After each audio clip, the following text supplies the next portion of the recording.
Alors, un petit résumé de toutes mes expériences jeunes. Donc, il semble que la plupart des êtres humains se prennent pour des êtres humains. Cela semble raisonnable, tu vas me dire, mais comme s'il y avait un oubli de quelque chose de plus profond, du fait que nous sommes la vie elle-même. Ça ne peut pas être réellement oublié, ça ne peut pas être su, ça ne peut pas être atteint, ça ne peut pas être évité, ça ne peut pas être réalisé. Il n'y a que la vie. Et au cœur de ça, il y a une possibilité qui est très courante, de se prendre pour un être humain. Et il y a une autre possibilité qui apparemment c'est de vivre cette évidence d'être la vie elle-même. Donc au final il n'y a pas de différence parce que tout ce qu'il y a c'est la vie, mais au niveau de l'expérience il y a une différence de apparemment se prendre pour un être humain qui fonctionne dans l'espace-temps, qui a un libre arbitre, qui est séparé du reste, qui fait donc des choix et qui a une autonomie personnelle. Et l'autre possibilité c'est de voir que c'est même pas un voir, c'est juste la vie qui se déploie de manière spontanée et naturelle, et il n'y a plus l'impression d'être une petite personne dans un corps qui fait des choix et qui fonctionne dans l'espace-temps et qui est séparé de tout le reste. Il n'y a rien qui peut mener à ça parce qu'il n'y a que cela, cette vie qui se déploie de manière spontanée et naturelle, ce mystère incompréhensible qu'est la vie. Donc ici, au-delà des apparences, il n'y a pas un Maxime qui est en train de parler et de dire ses mots, ça sort de manière spontanée, il n'y a aucun choix au niveau de ce qui se dit. Dans l'histoire apparente de Maxime, qui n'est qu'apparente, il n'y a même pas vraiment d'histoire personnelle en fait, il n'y a réellement, littéralement pas une chose qui s'appelle Maxime, qui aurait une vie personnelle, dont on pourrait raconter une histoire, mais pourquoi pas raconter des histoires? Il semble que le jeune a été déterminant dans cette recherche spirituelle. À ce moment-là, c'était vu comme une recherche spirituelle, en fait, c'était au final une quête de l'essentiel de moi-même, de c'est quoi la vie, et qui m'a mené, comme je l'ai déjà dit, plus loin que ce que j'aurais pu imaginer. Mais en fait, c'est pas loin du tout. C'est nulle part, partout, la vie. Et ça n'a pas donc mené à un Maxime quelque part. Mais dans l'histoire de Maxime, si on veut, pour le dire comme ça, il y a eu le jeune qui a été très présent. Et donc j'ai vraiment envie dans cette vidéo de résumer tous les jeunes que j'ai pu faire, comment ça a commencé. Parce que ça, comme je dis, il y a une impression que ça... Donc ça n'a pas pu jouer pour quoi que ce soit, comme je l'ai déjà dit, parce que la vie est complétude déjà. C'est pas possible d'atteindre cette complétude, c'est pas possible de réaliser cette complétude. Il n'y a que cette complétude. Néanmoins, bon, je vais arrêter de tourner autour du pot, parce que si je faisais cette vidéo, c'est quand même pour une bonne raison. Ces dernières années, ces 2-3 dernières années, à chaque fois que je jeûnais, c'était pas pour des raisons spirituelles ni de quête, c'était plus pour des raisons physiques, de drainage, des toxines, etc.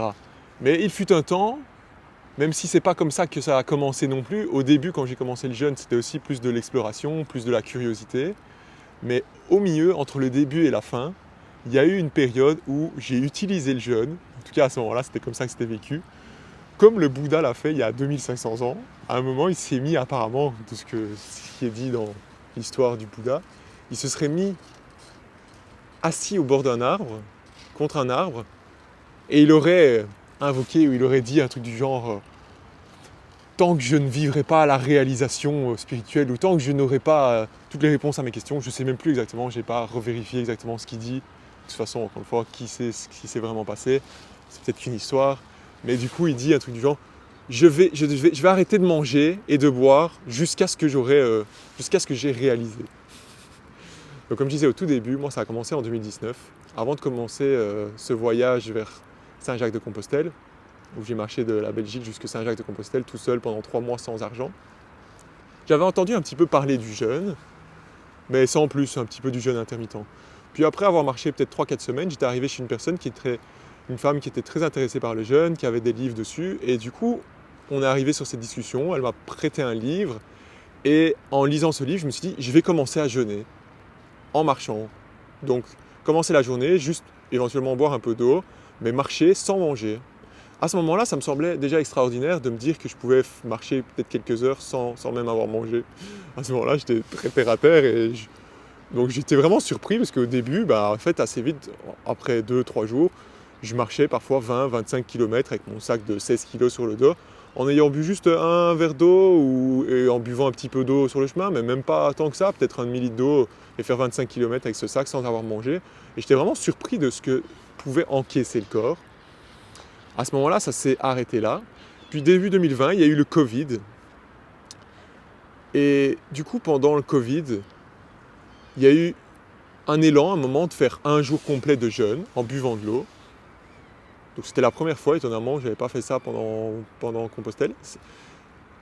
J'ai donc fait peut-être une petite descente alimentaire, je suis même plus sûr de ça. Donc j'ai arrêté de manger le soir, et puis j'ai passé toute la journée le lendemain sans manger, et j'ai remangé le soir. Et j'étais vraiment surpris, je me suis dit, waouh, c'est tellement facile, beaucoup plus facile que ce que j'avais imaginé. Et là, naturellement, ça a décidé de faire une semaine. Je me suis dit, je vais faire une semaine. Donc j'ai fait une semaine de jeûne hydrique, donc en buvant de l'eau. Et c'est assez drôle parce que chaque soir, j'allais au repas avec ma famille. Et un soir, c'était boulet frites, un soir, c'était steak frites, un soir, c'était pâtes bolo. Enfin... Et étonnamment, vraiment, j'avais jamais spécialement l'envie de manger. Je les regardais manger, j'avais plaisir à les regarder manger. Et chaque soir, j'étais au repas avec eux et je ne mangeais pas. Et j'étais vraiment surpris, une semaine comme ça, sans manger. Donc à ce moment-là, comme je disais, je buvais de l'eau. Mais il me semble que vers la moitié de la semaine, j'avais pour la première fois expérimenté, donc dans cette semaine de jeûne hydrique, alors que je n'avais pas vraiment d'expérience plus que ça. Comme je disais, la première fois que j'avais fait un jour, c'était juste avant de commencer ce jeûne d'une semaine. Et j'ai décidé à ce moment-là de faire, dans cette semaine de jeûne, j'ai fait carrément un jour de... J'ai carrément fait un jour de jeûne sec. Donc où j'ai arrêté de...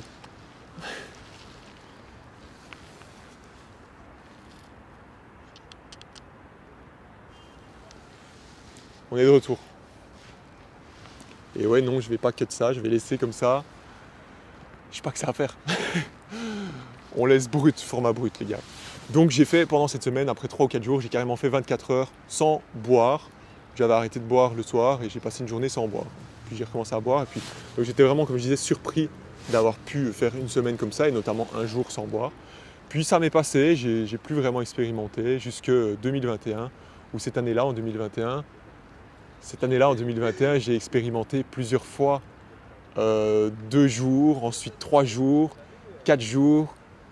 Et notamment la fois où j'ai fait 4 jours, j'ai pris l'avion alors que ça faisait 3 jours et demi que j'avais plus bu ni mangé. Je me souviens, c'était avec mes amis, on allait à Séville. On a atterri, il faisait 30 degrés. Et je me souviens, on faisait un petit tour de la ville avant de pouvoir avoir la chambre. Il faisait 30 degrés et j'avais pas l'impression qu'il faisait chaud. Je me sentais pas déshydraté. Je me sentais extrêmement bien. C'est la première fois que je faisais autant de temps. J'étais vraiment... J'avais du mal à croire que je pouvais me sentir aussi bien que ça. On arrive à une fois, du coup ça c'était en 2021 aussi, mais l'été, une des fois les plus déterminantes des jeûnes secs que j'ai fait, parce que, et c'est en ça que je parle de lier ça avec l'éveil spirituel. À ce moment-là, j'étais vraiment en recherche profonde, je cherchais cette évidence en fait.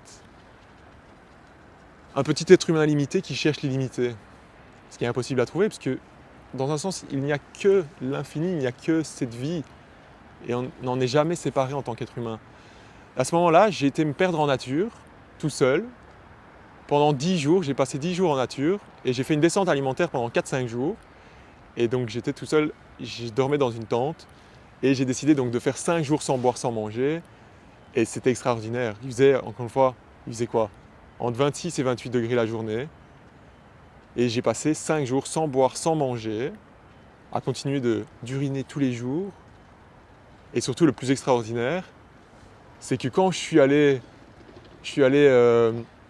récupérer mon casque de musique, j'ai mis de la musique.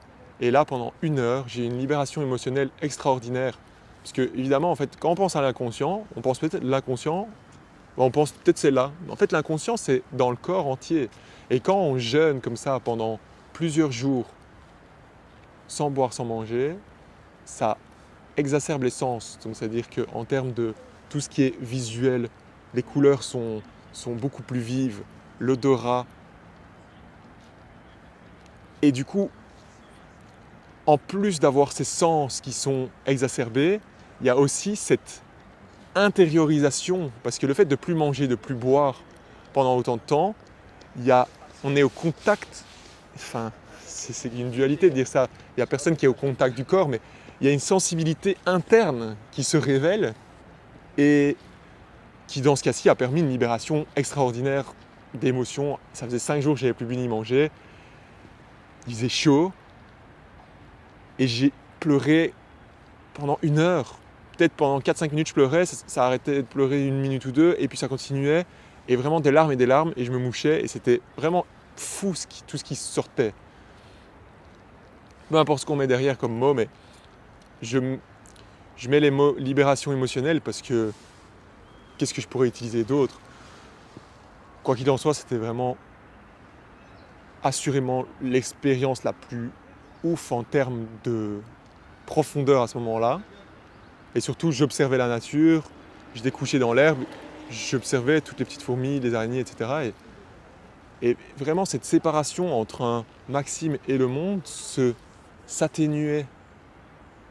Et c'était une évidence qu'en fait, il n'y avait pas de séparation, en fait, que Maxime n'existait pas, réellement.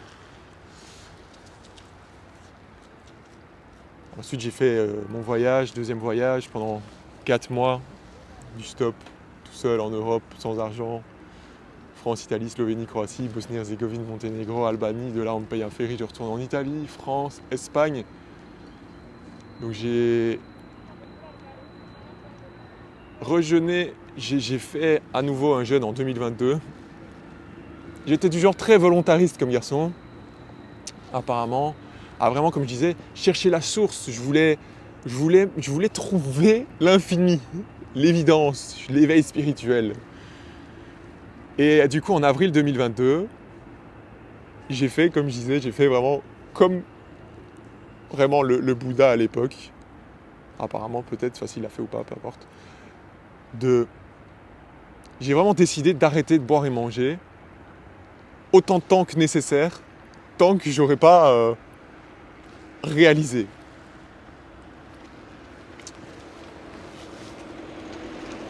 J'ai commencé à jeûner, j'avais décidé de passer les 3 premiers jours carrément avec un bandeau sur les yeux, donc 3 jours sans boire, sans manger. En enlevant le bandeau, j'étais complètement ébahi par tout ce que je voyais. Mais avant de revenir à ce moment où j'ai enlevé le bandeau, 3 jours sans boire, sans manger, dans mon appartement, avec un bandeau sur les yeux, donc 72 heures avec un bandeau sur les yeux. J'étais confronté encore une fois à toutes ces pensées, toutes les émotions et le bordel interne dans lequel l'être humain peut être, en ayant conscience ou pas, mais quand on a un bandeau sur les yeux et qu'on ne mange pas et qu'on ne boit pas pendant 72 heures, ben on est confronté à ça. Et c'est un choc de voir le chaos que ça peut être parfois. Hein.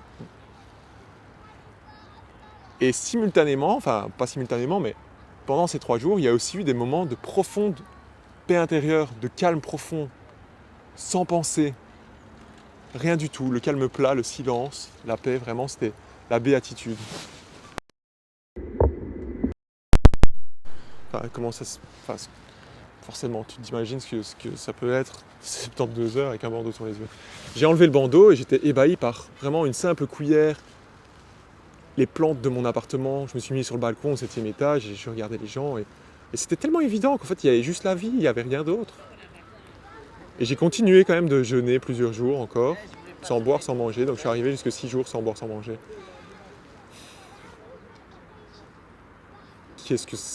Comment je peux te résumer ça? Il n'y a pas de mots.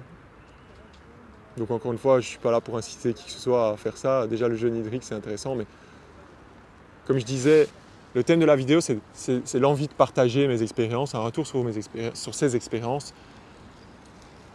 Et à ce moment-là, je pensais que des expériences pouvaient conduire à une réalisation spirituelle. Parce que dans ce domaine-là, tu parles de toutes sortes de choses que tu peux faire. Et ce qui est extraordinaire, c'est qu'à un moment, en fait, tu te rends compte que c'est pas quelqu'un qui se rend compte de ça, mais juste qu'il n'y a que cette évidence, que la vie, qu'il n'y a pas de séparation et qu'il n'y a que cette vie qui suit son cours. C'est incompréhensible, mais c'est extraordinaire. Et donc, ces expériences n'ont pas pu réellement conduire à ça, comme je l'ai déjà dit. Et en même temps, c'était des belles expériences. Je crois pas que j'ai jeûné en 2023. Et en 2024, l'année passée, j'ai refait à nouveau 2 fois 3 jours. Je fais 3 jours en juillet, entre 2 retraites, entre l'Allemagne et l'Espagne. Et surtout, j'ai couru un 100 km le 24 octobre 2024. Et comme je suis un adepte du jeûne, je m'étais dit, bon, si je jeûne à peu près un mois avant, je vais pouvoir entraîner mon corps à courir alors qu'il n'a pas de nourriture ni d'eau. Et en plus de ça, je vais perdre des kilos et donc ce sera plus facile pour moi pour courir 100 km vu que je serai un peu moins lourd. Même si je fais rien que 2 ou 3, 4 kilos de moins. Donc j'ai décidé de faire un jeûne de 3 jours, vers mi-septembre, fin septembre. J'ai commencé le jeûne, au bout de 24 heures sans boire, sans manger, j'ai couru 7 km, alors que ça faisait 24 heures que j'avais plus bu ni mangé. Je suis revenu, j'ai laissé encore passer 24 heures. Donc après 48 heures sans boire, sans manger, j'ai à nouveau été courir 8 km. Donc j'étais vraiment surpris de me dire, waouh, 48 heures, j'arrive quand même à courir 8 km. J'ai encore laissé passer 24 heures. Après 70 heures, j'ai été courir, j'ai fait un tour, j'ai couru pendant 2 heures. Bon, j'étais dans un état pas possible, hein. J'étais plié en deux, j'avais des crampes au ventre. T'imagines, 3 jours sans boire, sans manger, je suis parti courir pour la 3e fois. J'ai été courir pendant 2 heures sans m'arrêter, 19 km. Donc, honnêtement, j'ai failli y passer. À la fin, 1 heure après, ça a été vraiment... Je me suis vraiment senti partir, j'ai vraiment eu l'impression que ça y est, c'était la fin. Donc encore une fois, à pas reproduire ce genre de choses. Enfin, en tout cas, il n'y a pas de responsable ici qui pourrait être pointé du doigt si quelqu'un meurt à cause de ça, qu'on soit bien clair. Mais donc, vraiment complètement fou de voir ce que le corps est capable de faire. C'est incroyable. Et du coup, bah là, j'ai refait en 2025, là, je viens de refaire 3 petits jours. Et c'est passé comme une lettre à la poste, quoi. 3 jours sans boire, sans manger. Quand on mange sainement, qu'on a un rythme de vie sain, le corps n'a pas besoin de drainer trop de toxines, donc c'est assez facile. Donc voilà le petit résumé, long résumé. Qu'est-ce que je pourrais rajouter par rapport à ça? Donc comme je disais, pour conclure, j'ai commencé le jeûne en 2019 par envie d'explorer ce dont le corps était capable. Et puis vers 2021-2022, en 2021 j'avais fait aussi 2 stages. Un stage de 3 jours un peu énergétique, mais plus en lien avec les gens, entre personnes. Et un autre stage de 4 jours à Brocéliande en France, pour se relier un peu avec les énergies de la nature, etc. Et j'avais aussi fait 2 jeûnes, une fois 2 jours de jeûne sec, une fois 3 jours de jeûne sec. J'étais tellement... Waouh, c'est extraordinaire comment on peut être relié à ses ressentis si on veut. Donc on va dire en 2021-2022, c'était au milieu, c'était vraiment une période d'exploration. C'était plus exactement ce dont le corps est capable d'encaisser. C'était vraiment une exploration plus spirituelle. Et surtout en 2022, comme je disais, là vraiment pendant les 6 jours, j'étais vraiment en mode j'en ai marre, genre je veux juste... Enfin non, je sais même plus, mais c'est un truc du genre je veux voir la vérité, je veux... C'était vraiment, comme je dis, très volontariste, très égotique, très... Quand il y a un sens de séparation très fort, l'ego, le personnage est prêt à tout pour se sentir relié à la vie. Et en fait, rechercher l'unité, c'est passer à côté. La recherche cache, voile l'évidence. Donc voilà, en tout cas, vraiment, le jeûne pour moi, ça a été... Enfin, c'est génial ces explorations. Et je peux que avoir envie de partager par rapport à ça parce que, comme je le disais, j'ai déjà dit je ne sais combien de fois, mais c'est pas que ça a fait vraiment réellement quelque chose pour moi, mais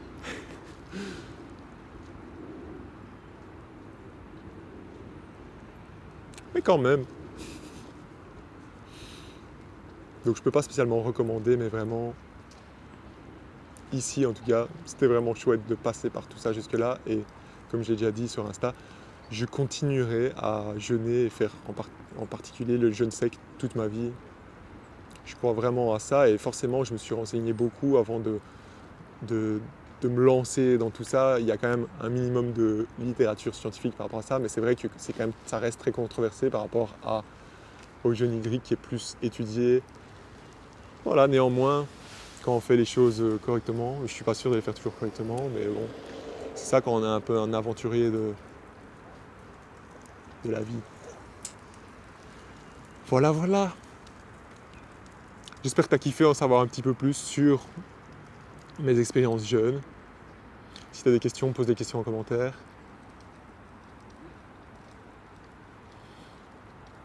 Comme je dis, ça reste que des expériences. Au niveau spirituel, ça reste que des expériences. Il n'y a rien qui peut mener à une réalisation spirituelle parce que la vie est complétude, il n'y a rien à réaliser, c'est complet les amis. Si quelqu'un pense encore que c'est pas complet, qu'il manque quelque chose, ou se croit séparé de tout ça.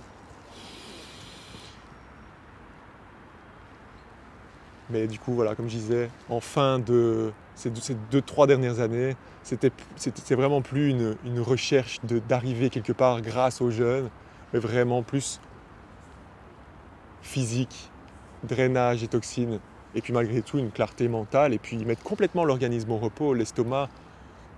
Le jeûne, vraiment, comme je dis, au minimum hydrique, c'est sûr, c'est super bon pour la santé, plusieurs jours, même hydrique, ça peut être même plusieurs semaines. Mais vraiment, éventuellement, renseignez-vous sur le jeûne sec.